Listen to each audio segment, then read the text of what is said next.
ಮೊದಲನೇದಾಗಿ ಮಂತ್ರ ಅಂದ್ರೆ ಬರೀ ಅದು ಪದಗಳ ಅಥವಾ ಅದರಿಂದ ಏನಾದ್ರು ಸೈನ್ಸ್ ಇದೆಯಾ?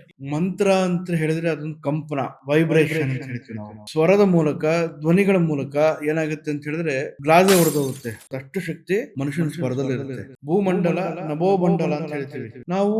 ಇದೇ ನಭೋಮಂಡಲದಲ್ಲಿ ನಾವು ಸೌಂಡ್ ಎಫೆಕ್ಟ್ ಕೇಳಿದಾಗ ನಮಗೆ ಶಿವನ ಡಮರುಗ ಸೌಂಡ್ ಕೇಳಿಸುತ್ತೆ. ಅದೇ ರೀತಿಯಲ್ಲಿ ನಾವು ಮಂತ್ರಗಳ ಮೂಲಕ, ವೇದಗಳ ಮೂಲಕ, ಪಠಣಗಳ ಮೂಲಕ ನಾವು ವೈಬ್ರೇಷನ್ ಅಂತ ನೋಡಿದಾಗ ವೇದಗಳು ಬಹಳ ಮುಖ್ಯವಾಗಿ ನೋಡುವಂಥದ್ದು. ಋಗ್ವೇದ, ಯಜುರ್ವೇದ, ಸಾಮವೇದ, ಅಥರ್ವಣ ವೇದ ಅಂತ ಬರುತ್ತೆ. ಅದರಲ್ಲಿ ಸಾಮವೇದ ಸಂಗೀತಗಳ ಮೂಲಕ, ಸ್ವರಗಳ ಮೂಲಕ ಇದರಲ್ಲಿ ಮಂತ್ರವನ್ನ ಪಠಣೆ ಮಾಡ್ತಾರೆ. ಯಜುರ್ವೇದ ಗಾಯತ್ರಿ ಮಂತ್ರಗಳ ಮೂಲಕ, ಕೆಲವೊಂದು ರುದ್ರ ಪಠಣೆಗಳ ಮೂಲಕ, ಕೆಲವು ಮಂತ್ರಗಳ ಮೂಲಕ ದೇವರಿಗೆ ತೃಪ್ತಿಗಳನ್ನ ಮಾಡುವಂಥದ್ದನ್ನ ನಾವು ವೇದಗಳಲ್ಲಿ ಕಾಣಬಹುದು. ಅದೇ ರೀತಿಯಲ್ಲಿ ನಾವು ಈ ಮಂತ್ರವನ್ನ ನಾವು ಪಠಣೆ ಮಾಡಿದಾಗ ಒಬ್ಬ ಮನುಷ್ಯನ, ತಂತ್ರಶಾಸ್ತ್ರದಲ್ಲಿ ಒಬ್ಬ ಮನುಷ್ಯನ ಸಿಕ್ಸ್ ಸೆನ್ಸ್ ಅಂತ ಹೇಳ್ತೀವಿ, ಮನೋಬಲ, ಅವನಿಗೆ ಅವನ ನರಮಂಡಲದಲ್ಲಿ ಒಂದು ಮೆದುಳಿಂದ ಹಿಡಿದು ಅಥವಾ ಅವನು ಕಾಲಿನ ಉಗುರುವರೆಗೂ ಕೂಡ ಅವನಿಗೆ ವೈಬ್ರೇಷನ್, ಅದರ ಶಕ್ತಿ ಅನ್ನುವಂಥದ್ದು ಅವನು ಗೊತ್ತಾಗ್ತಾ ಹೋಗುತ್ತೆ.